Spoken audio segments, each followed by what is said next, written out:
So almost 8 years ago, exactly, I received a message from my girlfriend at the time. We were doing long distance and she said, "What have you done?" And in the back of my mind, I knew what she was talking about. I played dumb for a little bit, still hoping, thinking, oh, maybe she doesn't realize, maybe this is something completely random that I'm just, don't know about yet. But she knew, because someone had messaged her to say that my nudes had been leaked online and did she know about them? Which was the most bizarre thing, because actually the person who sent them to her was someone I didn't know. And this person, he had claimed I'd sent them to him, which was a complete lie. But the reality is I'd sent pictures, images of myself to another person whilst being in this relationship, long distance. And these had become leaked online for the world to see, and that completely destroyed me. Obviously, the relationship ended because effectively I'd been unfaithful. Yes, it wasn't a physical act, but I'd literally sent images of myself, images that you wouldn't want to see of yourself online, to another person. And then these obviously spread around the internet. And the reason I'm telling this story is because what led me to this behavior, I eventually realized, was pornography. And this was one of the most difficult things that I ever dealt with in my life. But I want to rewind a little bit as to really like what happened and why. So obviously for me, as a young millennial growing up in this day and age with immediate access to infinite novelty, high-speed internet porn, of course, when I sampled this for the first time, liked this stuff, but I thought like, wow, this is kind of crazy. I can't believe I can just watch this stuff online.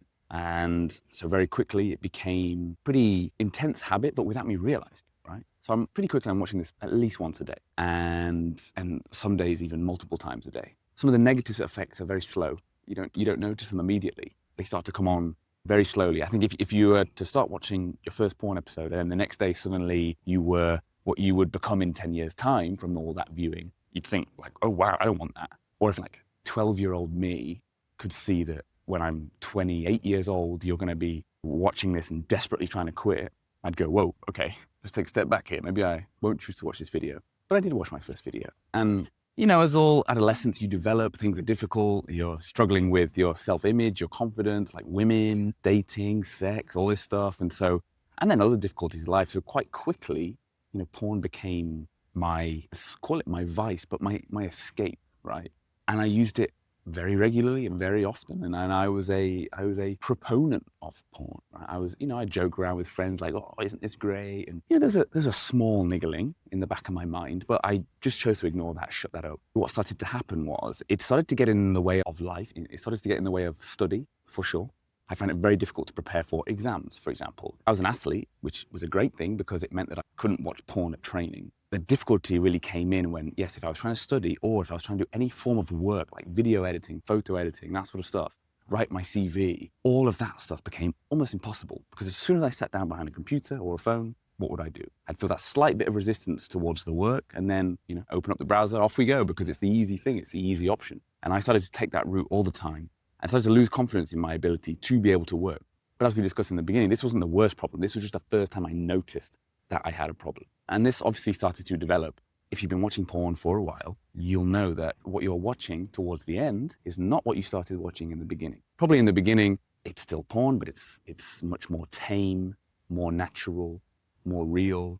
But what it develops into is a lot more hardcore. And I know for some people, I've read a lot of reports and stuff that they, even started watching stuff that they weren't even remotely interested in, that didn't align with their sexual preferences. That's one of the really crazy things about it. But what typically happened for me is, yes, I started to go towards more extreme porn for sure. But what was actually more exciting for me was receiving and therefore sending images of myself. I think what that came to was like my real porn. It was like that step above. It was stuff that was more difficult to get. So it became a challenge. And I wanted to take that challenge. And so it became like the process of the search. And so that became my goal. Like, yes, I was watching porn, but what excited me the most was receiving stuff from other people. And so what would that typically mean? That would mean that you'd have to exchange something for that. You'd have to send something. And that became something quite normal for me. Often I wouldn't even think twice about sending something to someone. And so that started to happen. It became quite a normal thing. And I think in this day and age, it is normal, right? Like, yeah, pictures of yourself, like whatever, nudes, like it's this completely normal topic where it's just expected. But I became far too liberal with my habits around that. And where it really, really started to get bad was, the truth is, I knew in the back of my mind that the people I was sending stuff to weren't who they were claiming to be. And it was all just to try and get images of me. And I think I was like 50-50 on this, but a big part of me knew that this was the case. And yet I was still prepared to send stuff of me. You know, that, my friends, is a sign of addiction. Doing something that you know is a bad idea in the face of real consequences, but doing it anyway because all you can think about is the result. All you can think about is what you might get at the end of that. And so you push to this compulsive, extreme behavior, all because all you care about is that end result. That's all I could think about. So I'm sending this to people that I should not have been. And I had a small profile at this point. You know, I was an athlete, so yes, I had a profile, but I didn't think it was big. I didn't think really, like, no one knew me. And I thought, well, surely if my face isn't in this stuff, then does that even matter? Because like no one's going to recognize me. But at the same time, I'm still sending things that are like, I'm sending like normal selfies, but then the next thing would be like, you know, maybe me naked, right? So you put two and two together, the environment's the same, all this stuff, and there you go. You have, yeah, it's not hard to figure out that this is really me.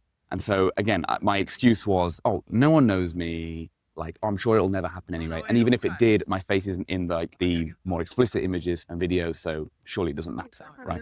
And so, yeah, that became what I would do. Even despite being in a relationship, I was still choosing to do that because I was addicted. I was driven to want to do this, and it's all I cared about, despite these extreme consequences. And probably knowing the reality, I did it anyway. So then one day, shit hit the fan, and all this stuff got released, and yeah, it cost me the relationship, very understandably, because it was clear to her that I'd been doing this whilst we were together. And so that happened.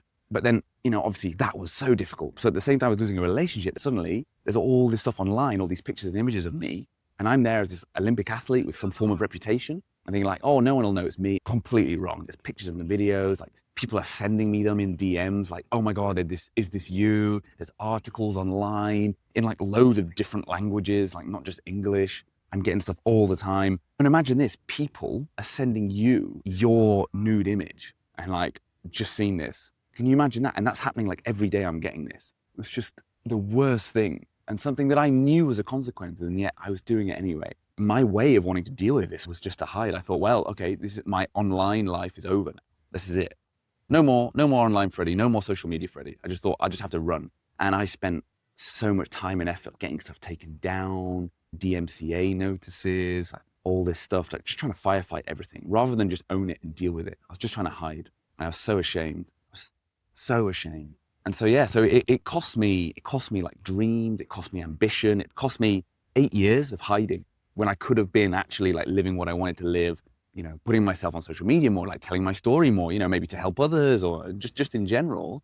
But I chose not to do that because I was so ashamed. And so maybe the most difficult thing I had to deal with in my life, it took me 8 years to get to a point where I was comfortable talking about it again and dealing with it. And that's where we are now. The good thing about what happened in that moment is, after everything got leaked, because of that, all those feelings, how bad I felt, it really like thrust on me the situation I was in. And it finally showed me once and for all that I had a problem. It's like, you have to deal with this, Freddie, because like, this is not okay. You can't keep doing this. You've got to grow up. You've got to learn to deal with this. And so that was a good result, is I actually had to face who I really was and who I was becoming. The problem was I didn't know how to quit yet. And so I tried to stop, and I got maybe a couple of weeks, and inevitably I was straight back in. And this cycle happened for about 6 years. 6 years of just like trying to stop, fall back into it, habit gets even worse, watching even more shame, even more stress. And then that would happen again. I'd maybe get 4 weeks, same thing. The longest I went was about 6 weeks. And then in that time for a while, I was excited, but then all of a sudden the urges would come back and I just wouldn't be able to ignore that. And suddenly I'd cave and I'd be right back in. Honestly, those 6 years were so hard because I thought all kinds of things. I thought I'm weak. I thought I'm different. I thought there's something actually wrong with me. Like there's something wrong with my sex drive. Like these other areas of my life, it's okay. But when it comes to sex and porn, there's something wrong with me that I can't cure. And so I honestly believed that. And then I believed I'm stuck with this forever. Genuinely, I thought that. I thought I will be a porn addict. I'm going to be watching porn for the rest of my life. And imagine that. Imagine yourself like let's say 50-year-old, 60-year-old Freddie still watching in the same way. Something like that doesn't feel right. And yet there I was, like projecting into the future and thinking like, whoa, And then again at that stage thinking, well, hold on, my habits have developed negatively over 10, 15 years like this. What's going to happen if I keep watching? And so that was such a hard time in my life, thinking, what is this going to do to my relationship? What is this going to do to me and my health? And also, does this mean like I can't work behind a phone or a computer for my whole life?